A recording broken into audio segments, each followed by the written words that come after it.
கர்த்தருடைய பரிசுநாமத்துக்கு மட்டும் மகிமை உண்டாவதாக. என்னை கர்த்தர் மீண்டுமாக சாட்சியாக நிற்க வைத்ததுக்கு கர்த்தருக்கு கோடான கோடி நன்றி. நான் நிறைய சாட்சிகள் இங்கே சொல்லிட்டு இருக்கேன். அதே போல் என்னோட கணவரோட இடத்த விற்க வேண்டிய ஒரு சூழ்நிலை இருந்தது. அப்போ அதுக்கு நிறைய தடைகள் இருந்தது, வாங்க முடியல. நான் சிஸ்டர்கிட்ட ஜாப் பண்ணேன். சிஸ்டர் சொன்னாங்க, நீங்கள் பொருத்தனையோட ஜெபத்திற்குள்ளவ தாங்கிறதுக்கு ஒரு பொருத்தனையோட ஜெபம் பண்ணுங்க, கர்த்தர் வாய்க்க செய்வார் அப்படின்னு சொன்னாங்க. அதே போல் நான் ஜெபம் பண்ணேன்.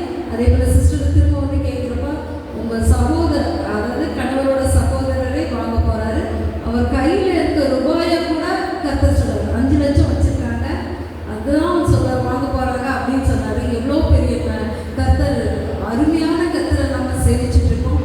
அதே போல அந்த தடைகளெல்லாம் நீக்கிட்டு கர்த்தர் சகோதரோட அந்த இடத்த வாங்க கிருபை செஞ்சாரு.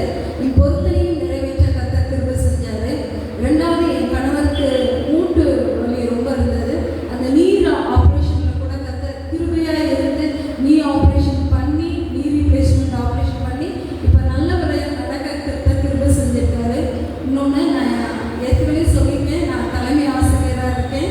அப்போ ஒவ்வொரு வருஷமும் எனக்கு டிரான்ஸ்ஃபர் பக்கத்தில் கிடைக்க ப்ரேயர் பண்ணி கவுன்சிலிங் போவேன். இந்த தடவை நான் போனேன், ஆனால் எனக்கு பக்கத்தில் இடம் எதுவுமே இல்லை. நான் கவுன்சிலிங் போயிட்டேன், ஆனால் எனக்கு பக்கத்தில் எந்த எல்லாமே தூரமான இடம். நான் அங்கே போயிட்டு நான் தான் முதல் ஆள். என்னோட அப்படி ஒவ்வொரு சீனியர்ஸ் இருப்பாங்க.